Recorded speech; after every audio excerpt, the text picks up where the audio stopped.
Hello everybody!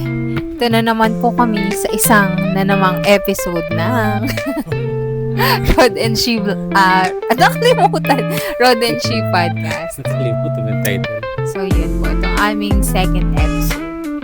So, kamusta naman po kayo? Nakakatawa naman nung first episode natin. May mga nanood naman. Meron doon nag-aabang. May nag-abang. Nag-abang inabot na naman ng matagal. Thank you po sa 2027. Last month pa ba tayo? Last month. Last month. Thank you po sa 27 subscribers. Shout out. May mga nag-comment naman ng heart.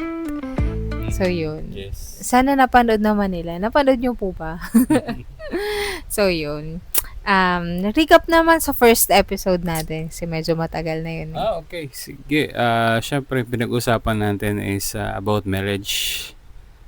And then, yung na-discuss natin, di ba, last time is marriage is a promise. Di ba? Sinasabi natin, if you wanted to have a long-lasting marriage, kailangan isipin natin na yung marriage is a promise. Ibig sabihin po nun, hindi siya primarily feeling. No? Although, yung feeling is presumed pag kayo nagpakasal talaga. Pero marriage is talagang a covenant, a promise, a commitment. It's a legally binding, agreement. Sumpaan. Yan, sumpaan. Sumpaan. Hindi nagsusumpaan. hindi yung sumpang Sumpa na curse. Of course, hindi, no. So, sa harapan ng publiko na merong witness, no. So, yun po yung promise, ang marriage po natin. So, ayon po yan sa Ephesians 5:31, sabi, di ba doon, therefore a man shall leave his father and mother and hold fast to his wife, and the two shall become one. So, mapapansin natin doon yung word na hold fast. Sa ibang salin ay cleave, medyo mabigat na salita po yun at seryoso. Parang ang ibig sabihin po nun, you will have to be glued together, to be stick together for a lifetime. So, it's a lifetime commitment. Ayan. So, bago naman tayo pumunta sa next topic natin, konting icebreaker lang. Okay. Kasi na po ngayon mag-11 PM na, kaya nung film namin to, dahil katutulog lang ng mga anak namin, so kailangan natin ng icebreaker. So yun, ano ang favorite pastime mo? Favorite pastime ko ay syempre movie. Yun. Hilig sa movie. Oo, lalo na yung movie. Syempre pag wala lang, gusto ko lang malibang yung mata ko, yung mga movie na may mga landscape, alam mo yun? Yung mga movie minsan, mga actions, pero minsan pag halimbawang ganado ako manood ng movie, yung mga katulad ng medyo sci-fi, tapos about business. Mga ganun. Alam ko mga About pinapanood science. mo kung hindi war, spy, mga ganyan. Para matupad yung pangarap mo maging sundalo. Hindi pa pangarap mo yun? Pangarap mo maging sundalo, So, maging maging spy. Yan. Kasama yun. No? Ako naman ang pastime ko, like regular people, mag social media, mag scroll. Pero, kasi ako, parang meron akong, parang, alam mo, current na topic na kinahihiligan ko. Tapos, kapag, alam mo, may time ako, search about that. Like, halimbawa, may time dati na nahilig ako sa mga environmental na topics. Tapos kapag may, spare time, yun yung sinesearch ko lagi sa YouTube about sa mga zero waste, mga ganyan. Tapos, environmental friendly na mga ganyan-ganyan. Hanggang sa magsawa ako, yun lang ginagawa ko, sinesearch ko sa Google, sa YouTube. Basta meron akong gano'n na parang current obsession ba. Tapos, passionate ka dun sa isang basa ako ng basa topic. about sa mga ganong topic. Tapos yun, kung ano yung current na mga na topics na gusto ko. So yun ang Anong aking thoughts. kaugnayan yan sa Wala topic naman. natin? Walang. Like kasi, pag nasobrahan ka dun sa hobby mo, di Mm. ba? Dahil priority ngayon yung Oo, pinag-uusapan natin, di ba? ayan. Doon Oo, pumasok. Ang topic namin ay about sa priority. Yun naman yung second yes. na ano Na point, di na ba? point Meron dun sa tayong five P's. mm. Ang marriage is a promise, it's a priority. Dapat alamin natin yung purpose, alamin natin yung pattern, and then yung power, yung ano yung magsusustain dun sa Dun sa marriage life po marriage. So, natin. nandito tayo ngayon sa second point, which is Priority, oo. Siyempre, importante na may hobby tayo, may pastime. Pero pag nasobrahan yon at kinakaligtaan na natin yung asawa natin, hindi na natin priority yung asawa natin, kundi yung panonood na ng mga movies at Ayan, pag-scroll sa social media. Hindi na nagawang magsaing. Puro na. So, Okay. yan, i-define muna natin. Okay, So, go ahead, ma'am. yes. So, according lamang sa ating very reliable source na ChatGPT. Okay. Sabi hindi maganda kasi tong ano ni mas maganda minsan yung mga ano sa ChatGPT. Syempre ay... Mas maganda yung mga sagutan. Mm-mm. So, ito ang ganda ng ano niya, definition niya. Sabi niya, priority refers to the importance or urgency given to something compared to other things. So, yung priority daw is yung inibibigay mo sa kanya na ano nga, yun nga, importansya. Pero ang important to note dito is compared to other things. Like, halimbawa, pag may 5 things kang kailangan gawin, which one doon yung uunahin mo? Kung lahat yan importante, alin yung pinaka-importante, pinaka-urgent? So, yun. Halimbawa, sa daily life daw, if finishing report daw is your priority today, like, number 1 sa to-do list mo is tapusin yung yung report mo, gagawin mo yon more than anything. Yun, unahin mo yun bago ka maligo. Bago ka makaligo, kailangan matapos yung report mo. Sa emergency naman, like halimbawa sa road, ang daming sasakyan, di ba? Pero pag merong ambulance, pag may ambulansya, yun yung priority, yun yung papaunahin. Kahit gaano pa ka-urgent yung meeting mo, ganyan, pero pag merong ambulansya na talaga namang wang wang wang wang. Wang. Ayun, siya yung papaunahin natin. Lalo na sa relationship, if someone daw is pag sinasabi daw ng someone sa'yo na ikaw yung priority niya, pinapakita niya consistently daw, yung pagiging important mo sa kanya. So, yun. Yun yung sabi ni ChatGPT. Ang galing, ang linaw talaga. Oo, Ang galing ni explanation ni ChatGPT. ChatGPT eh.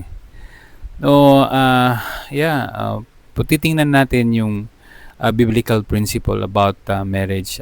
Sinasabi ng Bible na marriage talaga is priority. You need to prioritize yung spouse, no? Babalikan natin yung Bible verse na pinag-aaralan natin. Sabi doon, therefore a man shall leave his father, yan, and mother, and hold fast to his wife. Nakita niyo po yun? So, merong priority po doon. Sabi doon, therefore, a man shall leave his father and mother. Diba? Nung bata pa tayo, habang lumalaki po tayo, at kahit nagtatrabaho na po tayo, na wala pa tayong asawa, single pa tayo, at nakikipisan pa tayo sa kanila, ang priority natin talaga yung mga magulang natin. Aminin mo natin sa hindi.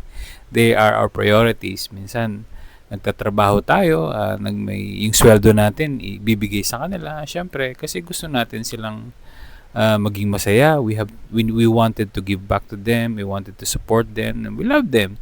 And yun po yun. So, yung buong buhay po natin, nung bata po tayo, umiikot yung buhay po natin sa mga magulang natin at sa mga kapatid natin. At syempre, pag may extended family po tayo na member, dun din, kasama din po sila.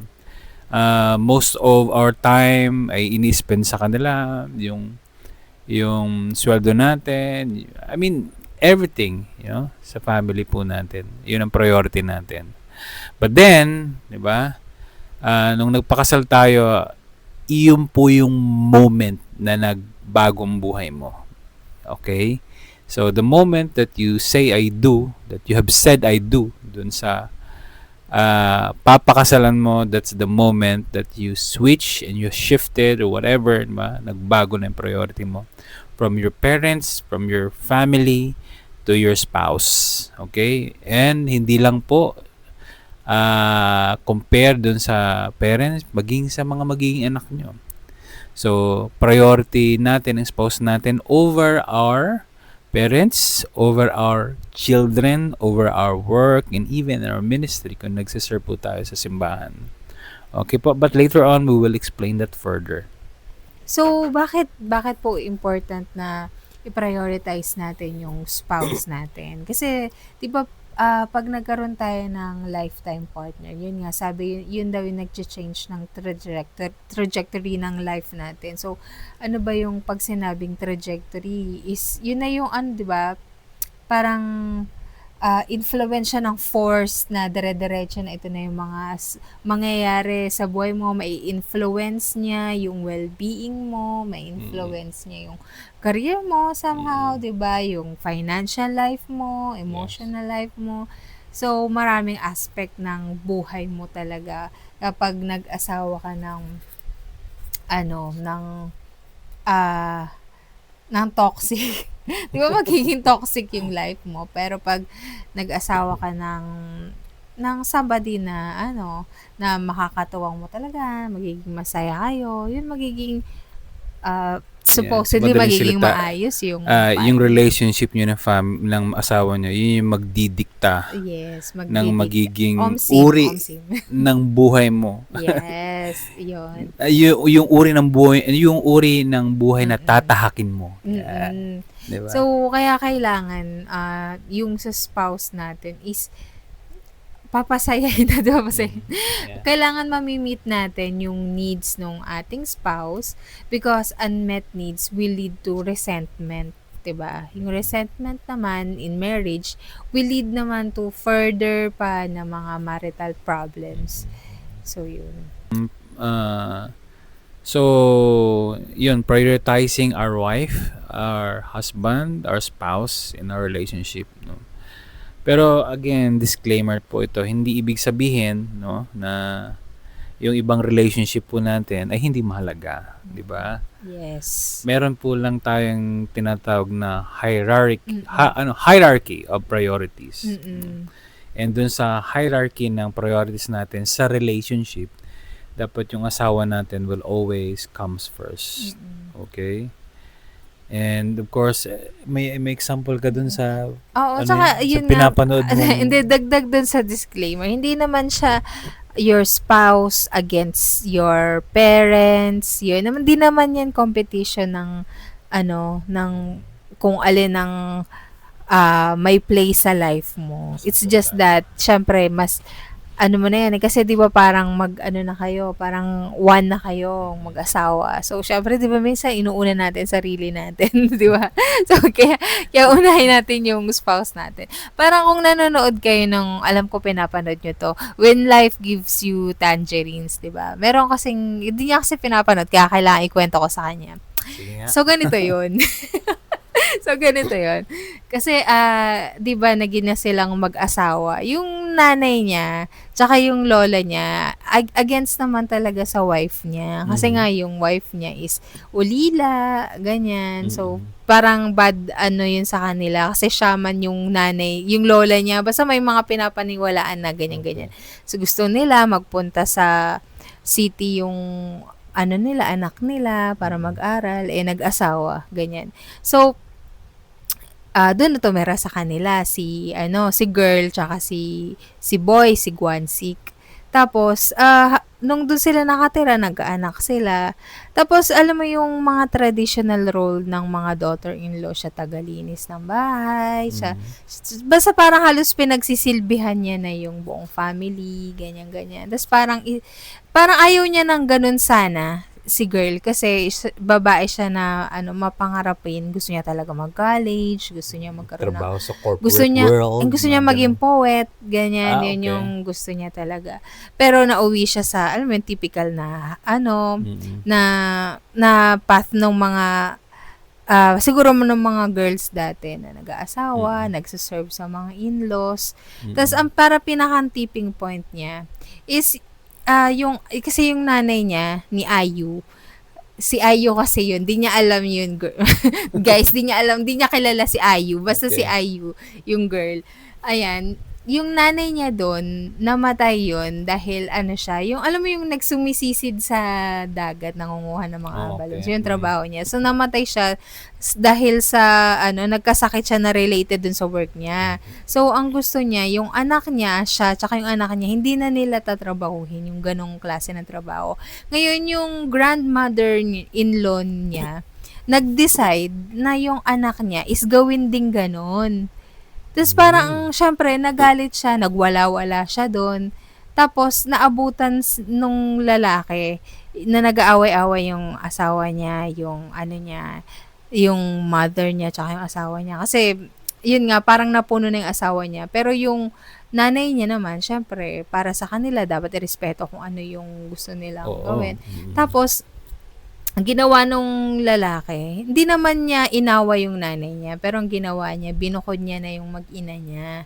So, lumayo na sila dun sa family para hindi naman alilain nung pamilya niya yung asawa niya. Kasi parang ayaw niya rin ng gano'n na parang, parang nawawala ng voice yung asawa niya, nawawala ng rights, tapos kung anong gusto lang nung parents niya tsaka grandma, nung pinakang nila, grandmother nila, yun lang yung pwede niyang gawin, gano'n. So, inuna niya dun sa part na yon na alam kong kinakiligan ng lahat ng ating mga Ay, yung part na yung yan. part na yon na ipinaglaban niya yung hindi naman siya yung tipong naging siyang bad na anak. Hindi naman siya, di nga siya nagsalita. Talagang binukod niya lang inilayo niya lang doon yung family niya sa ganyang situation kasi alam niya na ikinasi-stress yun ng asawa niya at hindi yun healthy para sa relationship nila. So, Ang yun. ganda nga ng example na yun, yung Live and balance. cleave ba? Ay, tama yun. Ang balance yung ginawa ng lalaki. Hindi naman niya Hindi niya dinisrespect dinisrespect yung kanyang nanay. At the same time, pinakita niya by his actions na syempre, importante, mahalaga at priority niya yung kanyang asawa. So, I think sa mga moment na ganun, lalo pag Christian ka, mag-pray ka sa Lord ng wisdom, bibigyan ka ng wisdom. And most importantly, yun nga kahit sabihin mo, katulad na yung halimbawa magkasama yung asawa mo at nakatira pa kayo sa isang bahay kasama yung mga magulang nyo, o kaya magulang na lalaki, magulang na babae, hindi talaga may iwasan na magkakaroon ng issues Oo. 'di ba? Kaya ang importante talaga, the first thing na at least, 'di ba, kung kakayanin nyo na talagang magbukod as much as possible, ang payo talaga ng Biblia, you have to separate. Talagang iwanan mo yung mga magulang mo and then you build your own home and you build your own traditions, you build your own rules sa family, 'di ba? Katulad may mga family na tulad sa amin, wag niyo ipasok yung tsinelas sa loob ng bahay pag pumasok ng bisita.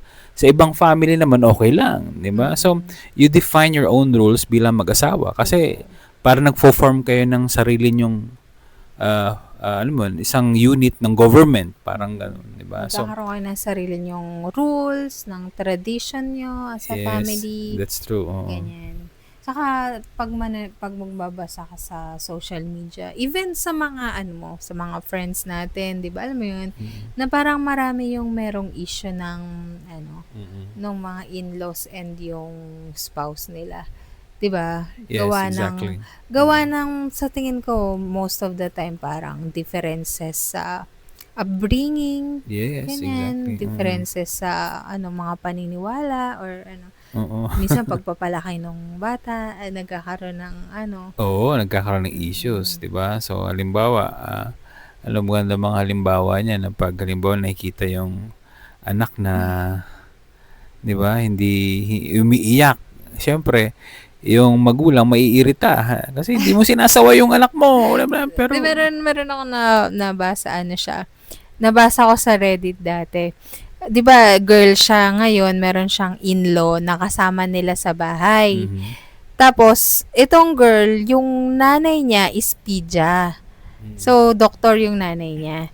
So, di niya alam mo yun, syempre, ang paggagamot nila is through medicine. Mm. Ganyan. Ito namang, ano niya, mother-in-law niya, medyo traditional. So, Yeah. naniniwala sa mga, ano, sa mga herbal, Dahon-dahon, mga oo, ganyan. oo. Kaso, one time daw, nung wala siya, ang ginawa, alam niyo yung, ano, yung butike, yung papakainin or papainom, hindi ko sure kung anong gagawin dun sa Alam ko yun, butike. 'pag may hika, pinapakain Ayun, ng parang butike. may gano'n Oo. yung anak niya. Oh, di ko maalala kung Without, pinakain ako oo, nun, eh. without her knowledge daw, pinaano niya ng butike yung anak niya. So, Okay. syempre nagalit siya, pati yung nanay niyang pidya, nagalit din.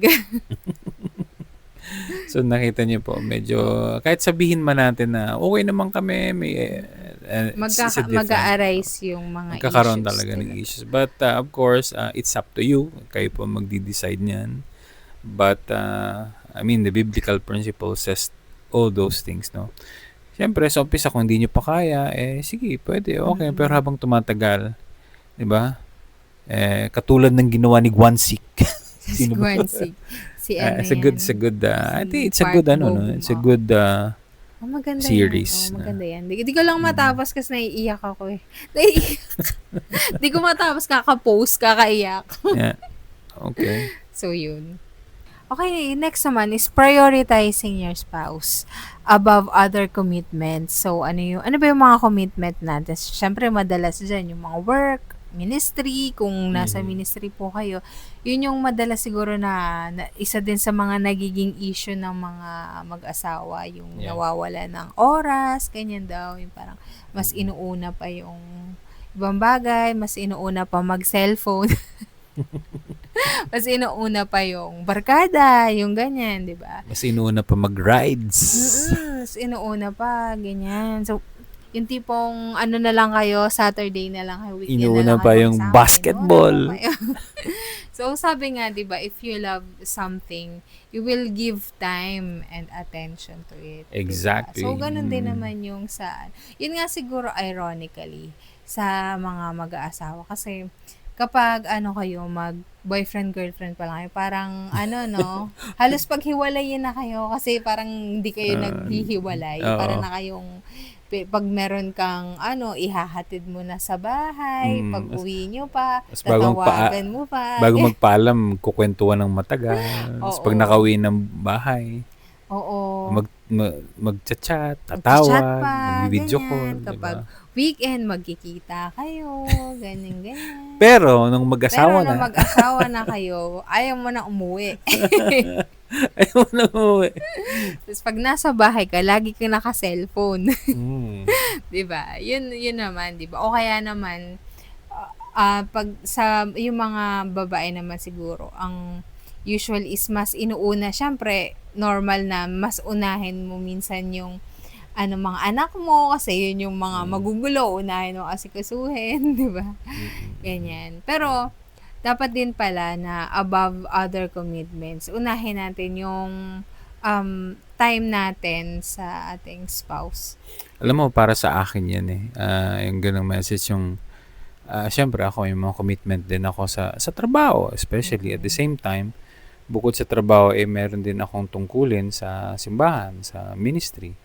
No, kaya yun yung tipong parang challenge, struggle para sa akin. Lalo pag yung demand ng presence mo dun sa trabaho at sa ministry ay medyo left and right yung pangailangan sa'yo. Di kailangan required ka na pumunta, di ba? Kaya minsan inisip mo ang easiest thing, yung pinakamadaling i-give up yung time mo sa asawa mo. Which is, di ba, pag hindi mo talaga priority ang asawa mo, madali yun. Mabilis yun sa'yo. Pero kung iisipin mo, kung titimbangin mo at priority mo yung asawa mo, kailangan pag-isipan mong maigi. Di ba? So ngayon, dati pag halimbawang, alam ko, dati parang ina-assume ko lagi siyempre, katulad niyan. Yung mga lalaki, by the way. Pag marami ni-spend natin time sa trabaho, madaming kailangan tapusin. O kaya kung ikaw ay nag-serve sa simbahan, sa ministry, no? May responsibility ka din doon. Pag marami kayo ni-spend na time doon, parang ina-assume mo. Ako, dati ina-assume ko na, ay, naiintindihan to ng asawa ko kasi para naman to sa pamilya. naiintindihan 'to ng asawa kasi para naman 'to sa Lord. Parang Mm. gano'n ang dahilan natin, 'di ba? Pero sa totoo lang, baka may issue tayo. Katulad nga dati pinag-usapan natin, 'di ba, na alam mo yung binabanggit mo na emotional ano 'yun, Oo, ayun. ah, So dito pa rin pumapasok yung ano, yung sinasabi nga natin na hmm, emotional bank account. Na mm, kapag meron kang ininvest dun sa relationship, dun sa ano niya, dun sa asawa mo, mm, ganyan. By the time na kailangan mong mag-withdraw, is may mawi-withdraw kasi meron kang ininvest. Like halimbawa, kung regularly kahit mga small lang naman na time is nagse-spend ka sa asawa mo, nakikinig ka yeah, sa kanya mm, kapag kinakausap ka niya, parang iniintindi mo kung ano yung mga sinasabi niya, hindi yeah, lang basta pinapakinggan, na by that way, nag-i-invest ka dun sa relationship. Kaya mm, by the time na kailangan mo talagang spend yung weekend na magtrabaho, mm, kailangan mo spend yung weekend sa ministry, is somehow maiintindihan niya kasi alam niya naman na babawi ka naman, yeah, ganyan, hindi ka oo, naman, alam niya naman na pag naman may time ka is ibibigay mo yun sa kanila. Like yung kagaya exactly. kasi nung sinasabi niya, di ba? May ano kasi yan eh. Alam niyo yung, ito muna disclaimer, wag ako ang aanuhan niya ng kasi sabihin ko lang ang aking credentials sa ministry. So nag-start ako sa ministry at 9 years old. So I'm all 5 years sa dance ministry. Yes. 7 years sa saan yan? Sa worship Worship team team, and more than 10 years sa media team. So yun. Almost all my life nasa ministry Alam ako. niya yung Oo, ministry, alam mo oh. yung ministry. Actually, yun din ang Mm. pagkaintindi ko dahil nagmi-ministry siya before, Oo. alam niya din yung ginagawa Mm. ko. Yun ang ina-assume Oo, ko, so which is assumption mo lang 'yun. mm, So sa tagal ko na sa ministry na 'yun, bakit hindi ko maiintindihan kung ano yung demands ng ministry? yeah, Kaso parang ito yung situation halimbawa 5 days from Monday to to Friday nasa work siya, gabi na lang uuwi. yes, Pag-uwi, meron pang mga work ganyan, meron pang ginagawa sa ministry. So it left us with less than an hour na lang or minsan wala pa mm, to connect. Pag mm. Saturday, biglang may meeting buong maghapon. Tapos sa Sunday, may meeting na naman. Tapos ganun, ulit-ulit na ulit-ulit. Kaya parang tas biglang minsan sa bahay, biglang Darating pagod ka naman. during the week, meron na namang meeting. Kaya alam yan ng mga ka-team niyo, puro yan meeting, meeting, meeting. Alam mo yun? Tapos parang, Pagdating dito sa pagdating bahay, dito sa bahay, lantang gulay na, ganyan na, tapos may bigla nang magagalit may na, no? sakit na, ganyan, masakit ang ulo, matutulog. Parang, wala nang 'di ba? Parang wala ka na talagang ibibigay na Yeah. oras at attention doon sa family. Parang, alam mo yung parang ka na lang nakikitulog. Tapos parang Yeah. nandito ka, pag yung parang yung best version mo, Mm. nasa labas. Tapos pag nandito ka, sick version ka. Pag nasa family mo. Parang Yeah, by the gano'n. way, yung sinasabi Oo. mo, that's also, ako naniniwala, that's also the same sentiments ng mga asawa, mga wife dyan, no? Oo. Alam mo, sa totoo lang, ano yun sa akin, parang, dun sa conversations natin po, yun isa sa pinaka na natuto talaga ako, no? Isa sa mga natuto kong Mm. part na yun. Kasi, I mean, mag-invest ka talaga. Magbigay ka ng time. Magbigay ka ng time sa kanya. Kasi parang nag-iipon ako sa'yo ng Mm. ng Sana investment, cash na lang. emotional Cash na lang. investment. Na-realize ko yun Oo. eh. Kasi pag halimbawa, marami akong in-spend sa yung time. Mm. Tapos the moment na may emergency, tapos kailangan talaga ako. Mm. Talagang pinupush mo pa ako, nakangiti ka Oo. pa, pababaunan mo pa ako. Di ba? Nagluluto ka pa sa akin ng ano. Yes, may dala pa yang kape. Oo, ilang layer ng lunchbox sa kabaon ko. Oo. 'Di ba? Oo, Kasi pero pag yung dati na lagi mm, siyang meeting, parang sasabihin niya pa lang na may meeting. Ano na si naman? mama, Sana naman? pauwi mo naman Anong dito, oras may na ba? sakit ka na naman. Oo, Sakit tapos ulo pag-uwi mo. dito, sakit ulo ko, ang galing. Pag Ayun. nasa labas ka, ang Ang tuwang-tuwa ka, ang galing-galing mo pag galing-galing mo. nasa labas. Pero pag nasa bahay na, di Mm. ba? At pero totoo yan ang isa Mm. sa learning ko ngayon na realize ko talaga. And I hopefully I pray siyempre tumuloy-tuloy. At ginagawa ko naman, di Mm. ba? Pa isa-isa. Kaya mo yan. So, yun, di ba? So, prioritizing your spouse above other. Hindi naman natin sinasabi na wag ka na magtrabaho, wag ka na mag-ministry, Mm-mm. mag-bonding na lang kayo lagi. Ganyan Mm-mm. din naman. Okay. Yun nga, it's a balance lang. Na syempre, ano mo pa rin, Mm. priority mo pa rin na bigyan ng panahon yung Yeah. kasama pa rin lagi sa agenda mo, sa schedule mo na mabigyan ng panahon yung spouse mo. Kasi ano Mm-mm. talaga yan, aminin natin mga pag mag-asawa na kayo, effort na yan eh, 'di ba? Kapag Mm-mm. dati nung boyfriend girlfriend pa lang effortless kagaya Yeah. na sinasabi natin kanina, pero Mm-mm. ito kung gusto talaga natin na i-nurture yung relationship, prioritize natin yung Asawa asawa natin. natin. Exactly. Ayun. So that's prioritizing your spouse above all your commitments, no? Ano naman tayo prioritizing our spouse by meeting his or her physical and emotional needs. Very important 'yon kasi una kailangan malaman natin kung ano yung love language ng asawa mo. Mm-mm. 'Di ba? Especially ang asawa ko, ang love language talaga nito is Food. At- Ay, hindi. attention. Attention. Quality Oh, time. quality time. Yes. Minsan pag alimbawa, pag uuwi ako ng bahay tapos nakabusangot mo. Mga ganun mukha niya, di ba? Hoy, paano? Tapos di ako pinapansin, di ba? Minsan, alam ko pag ano siya, masaya siya. Pag na-meet ko yung need niya, di ba? Emotionally. At pag-uwi ko dito, nakangiti siya.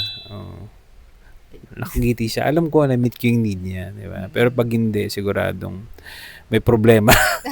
may narinig akong isang payo niyan sa isang counselor. Sabi niya, pag ganun nakita mo yung attitude ng spouse mo, iba, hindi mo gusto. Sabi niya, meet the need beneath the deed. Ayos ah. Ano daw? Meet the need. Meet. Ikat ko na lang. Sige. Ano ba yan? Sabi doon, meet the need beneath the deed. So, ibig sabihin, yung actions niya, sigurado may ibig sabihin yon. Pag hindi ka pag parang, adverse, ano ba adverse? Yung nakasimangot, di ba? Malungkot, sad, di ba? Galit. So, sigurado, merong pangailangan na hindi na-meet yun. So, what will you do? Meet the need of the moment. Ano yung need of the moment niya? Alamin mo. Mag-umpisa ka sa, hi. Tapos kunting yakap. Sabihin niya, ano ba? Hindi, pag ganun yung asawa niya, alam mo, niyakap niyo. Tapos gumawa siya, ano ba? Init! Ituloy nyo lang. Ituloy nyo lang, sabi ko. Yakapin nyo. Amoy-amoy nyo. Gagalit. Kunyari magagalit yan, pero sa totoo lang, tuloy nyo lang. Mga lalaki, tuloy nyo lang. Alam mo, yun nga yung minsan ng mga babae sa mga lalaki. Kasi di ba parang sinasabi ng mga lalaki na yung mga babae, ina-assume na maging mind reader yung mga lalaki. Pa daw din nilang sabihin kung anong gusto. Yes. Yung mga babae naman, parang, ang naman is, bakit kailangan pang, sabihin? Bakit, hindi ba't kailangan mo pang Teka, paano tayo magkakasundo doon, di ba? Kasi gusto nga namin na sabihin nyo sa amin. Tapos kayo naman kailangan naming i-decode. Hindi kasi Okay, sa sige, mga go ahead. babae kasi bago pa yan nagalit, marami ng pinagdaanan. Like yung sinasabi ko sa iyo kanina, 'di ba? Bago pa ako magalit, ang dami ko nang sinabi, paulit-ulit mo nang ni-remind na ayusin yung ganito, ayusin yung ganyan. Tapos kapag hindi ka galit, parang hindi ka papakinggan. Ano mo yun? Hanggang sa magalit ka na, nag-build up na ng ma-build up. Kaya parang nag-snap ka on the slightest irritation na Well, anyway, so yun nga, yung i-meet natin daw yung love language. Siya naman, ang love language kasi niyan is acts of service. Yes. na hindi ko naman love language. Kaya dati naman parang hindi ko ugali yung mag-serve. Parang hindi lang yun ang way I perceive love na Mm. pagsilbihan. Kaya parang hindi ako yung Mm. mahilig ng siya naman parang ang dating sa akin nung niya, mga pabebe niya na 'pag na gusto niyang mag-act of service ako sa kanya is parang feeling ko inaalila niya ako, parang inuutusan niya, pakikuha ng tubig, pakikuha ng ganyan. Tapos parang isip ko, ano pa yan, lapit-lapit lang nung ref po. Pero nung na-realize ko na ganun kasi siya kapag ganun din siya magbigay ng love. Doon ko nag-adjust din naman ako doon. Tignan mo, ang sipag ko na nga eh. Ang sipag. Ayun, like yung kagaya ng sinasabi niya na pinapabaunan ko siya ng lunch. Mm. Ako personally, effort sa akin yun eh. Kasi hindi naman talaga ako mahilig magluto. Pero gusto ko na i-feed sila. Alam mo yung ganong feeling, ayaw mo magluto, pero gusto mo i-feed sila. Yeah. Kaya ginagawa ko yun para ma-feel yung niya, cup niya. Yeah, ma-fill yung cup, no? Yun. Kasi pag empty yun, talagang maghahanap yan at it will restore to ibang emotion, di ba? Magba-burst out yung negative emotions pagka ganun. Pero pag punong-puno ang asawa mo, di ba? Makikita mo yan, nag-glow, maganda, nag-make up, di ba? Pero pag alam mo, pag may issue sa buhay, Oo, laging galit. galit. Pag hindi mo Yeah. na-limit yung Kaya ako, para sa akin, and the best thing is that mag-asawa is you put yourself in a service posture, yung mag-serve ka, di ba? Exactly. And then alamin mo kung ano yung need of the moment, di ba? Kasi wag mong ibigay mo na yung need of the moment, yung mga nakarampa, yung particular moment, a particular need lang nung time na yun, nung moment na yun na kailangan niya. You meet that, pag na-meet mo yun, then everything will follows, di ba? Okay po. Ayan. So, i-summarize lang natin na syempre, ipaprioritize natin yung spouse natin over other relationships, over other commitments, and by meeting their needs. Yeah. Ayan. So, paano ba natin to i-apply? Do may mga nasabi naman na kaming application. So, medyo dagdagan lang natin ako.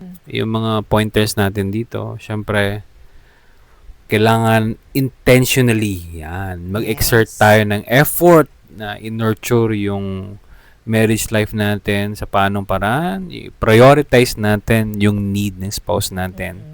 Emotional needs, financial needs, intimacy needs, very important po yun sa mag-asawa, no? Ano pang needs?